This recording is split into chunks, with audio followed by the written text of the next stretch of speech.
What up mga solid subscribers, no? So ngayon manonood po tayo nitong video ni Sir CashualChuck, no? So si Sir CashualChuck is a very good friend of mine, no? So syempre hingi tayo ng update sa ating Mahalima, and marami tayong updates na hindi naabutan sa ating Mahalima, no? Dahil sa tayo po ay nagkasakit, tayo po ay na-admit pa sa ospital, dumating sa ganung point, no?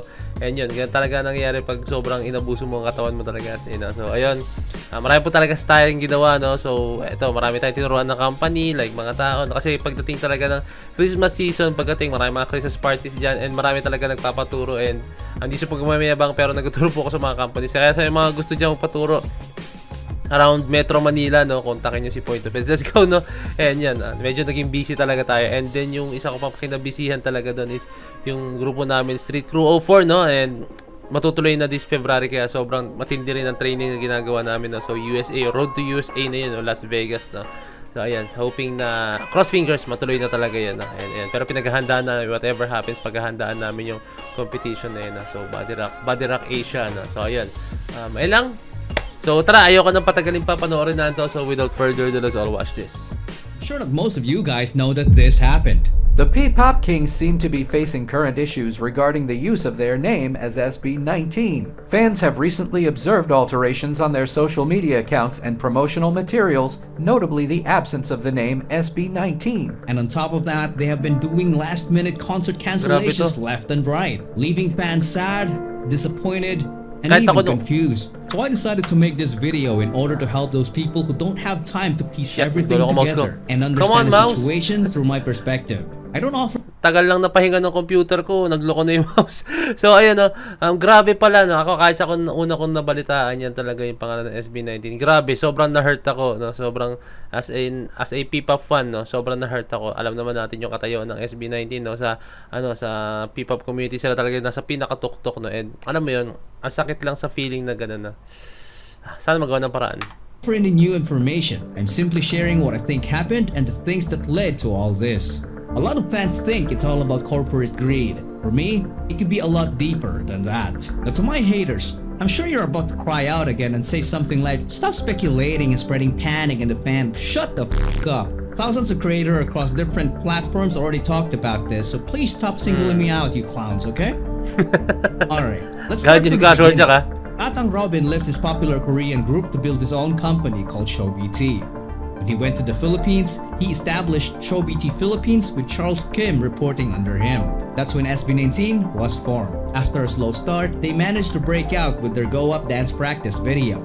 This allowed them to fund more projects like their nationwide concert and the new Alab music video. The momentum was very positive until the pandemic happened. Their nationwide concert got cancelled and almost all of their Korean staff went back to Korea, leaving SB19 with nothing to do. But instead of doing nothing, Pablo decided to write Ikako with the help of Josh, Stel, Justin, and Ken. They didn't have any assistance from other people. They recorded on their own and edited the music video themselves using a website with free stock footage. The song surprisingly became a hit because it was so relatable. This became proof that SB19 can in fact do things on their own. Ito kasi ang advantage ng SB19, no. Kaya nilang gumawa ng sarili nilang musika, hindi sila umaasa mga producers or what, no. So dito makikita talaga na yung SB19 talagang ginrain talaga nila. Ito yung advantage nila sa ibang grupo, eh. Sila, kung yung ibang grupo meron talagang tagasulat, kung meron tagagawa ng musika, taga-arrange, no. Sila hands-on sila. Kaya nila, kung sila iiwanan mo lang sila, kaya nila kahit sila lang talaga.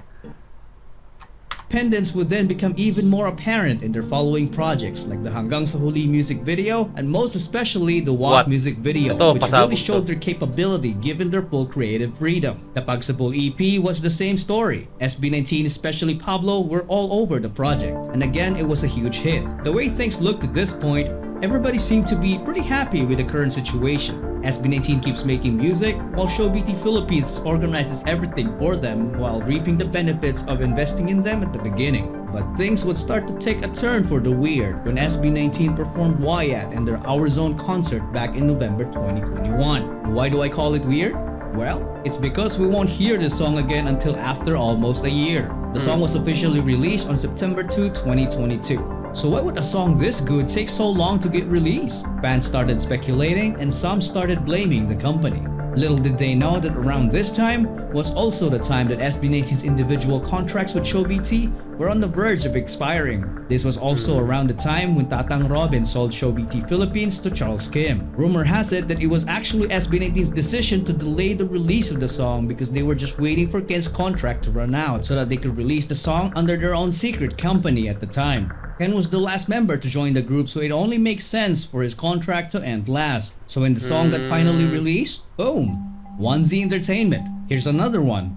And another one. When their Showbt contracts expired, SB19 went on to make music on their own with 1Z Entertainment. They were finally free, or so they thought. Recently, SB19 stopped using their group name without giving any explanation. They still did most of their shows, but it was very obvious that the name SB19 was pretty absent. This has been Pablo, Josh, Sel, Ken, Hindi kayo mo sinasabihin ni This SB. has been Pablo, Josh, Sel, Ken, Justin. This is our home. This is our show. This is One Zone. Without any official statement, fans started investigating and arrived at the unanimous take that SB19 might have been served a cease and desist order by their previous company Showbt for still using the SB19 name after leaving the company. Fans went furious and started calling Showbt and the people behind it greedy without knowing the entire story. So I want to approach this as neutral as possible. If it was really about greed, then SB19 leaving can also be called greedy because they will no longer share a cut to the company that invested in them. If you put yourself in Charles Kim's situation, you pretty much just spent millions to buy a company only to be left by its biggest group with nothing in return. If you think about it, that is not a very good feeling at all. I think that's one of the most possible motives that led to... Actually, yan, si Sir CashualChuck na nagsabi, no? So, actually, yun din naisip ko talaga, no? So, parang meron din kasing side na gano'n, no? Like, hindi mo rin masisi ang Showbt kung ba't gano'n nangyayari, no? Kasi syempre, doon sila nag-grow, doon sila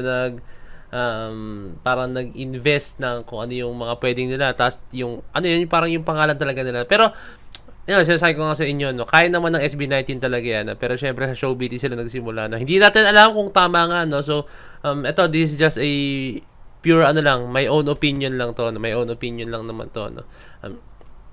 I think may side din doon na hindi natin alam. Baka may ganun nga nangyari, no? Like, baka hindi na binibigay ng Showbt yung pangalan ng SB19 kasi alam mo yun, yung time na kailangan ng Showbt yung SB19, doon pa yung time na iniwan sila, no? So hindi natin alam, this is just my own opinion, no? Hindi natin alam, walang official statements or what, no? Pero ayun lang, baka may ganun lang side na nangyayari, no? all this. Why would SB19 want to leave in the first place? If you ask me, I don't really know. But a lot of fans seem to suggest that there's some form of artist maltreatment happening behind the scenes, both physically and verbally. In this particular event back in 2019, Josh was just saying hello to the fans when he suddenly got shoved into the abyss. Let's see it again. Oh, grabe magtulak naman yun. Grabe naman yung person nun, mga sir. Man who did it is none other than Charles Kim. Legit ba? Some people call it normal, but a lot of fans were saying it was completely unnecessary. Oo nga, no? What do you guys think? Well, you decide. Now this one, That's not a good sign, bro. Ngayon ko lang nakita yun as in, ha?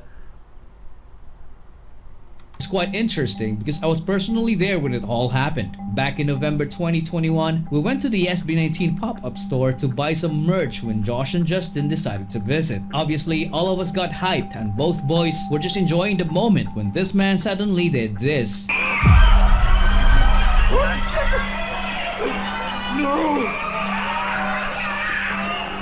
Oh my god! This is insane! And he wasn't done because he would then go on to do this. I thought it was normal at first, to be honest, but a lot of fans started pointing it out as overly unnecessary, and they saw Mr. Charles Kim acting as if he owned Josh and Justin. What do you guys think? For me, I'm not really sure. So you decide. Later that day, I got the opportunity to have a friendly Okay.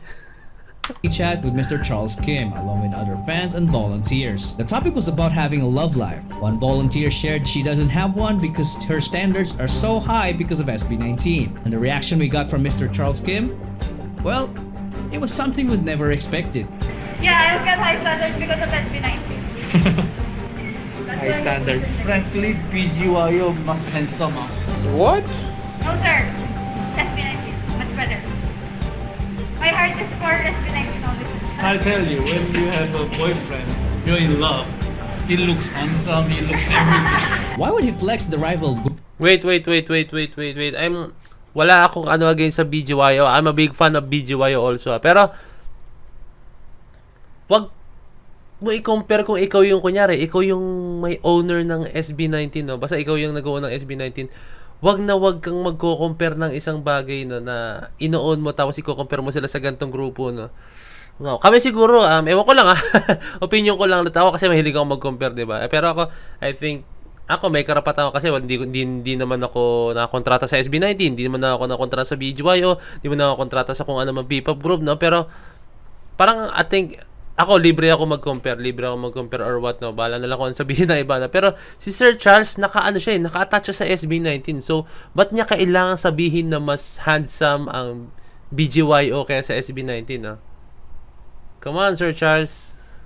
I don't know, pero salamat, Sir Chuck, pero naniwalagan ako dito. Pero hindi na lang, pero sa dami ng signs na yun, parang mas lalo kong na dismaya, I think, parang tama yung decision ng ating Mahalima na lumipat sila, no? Group instead of his own.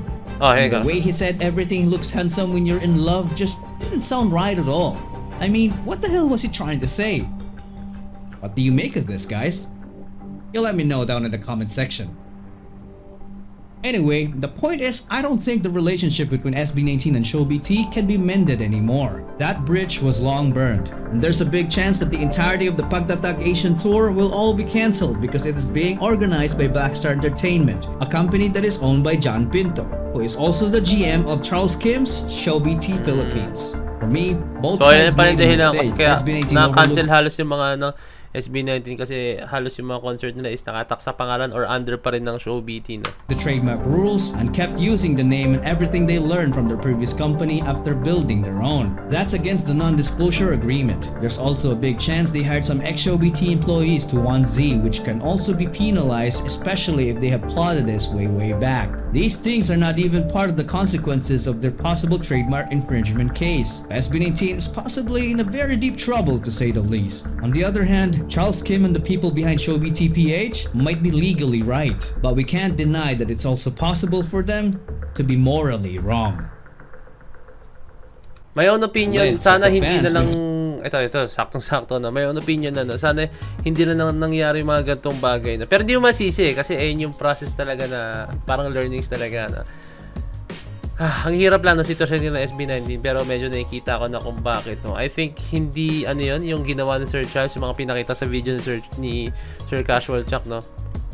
Hindi angkop yun as an owner na gano'n. Ipakita mong bossy ka or what, no. Oo, sige, nagtatrabaho kami under sa inyo pero hindi mo kailangan sila ipahiya ng gano'n, no.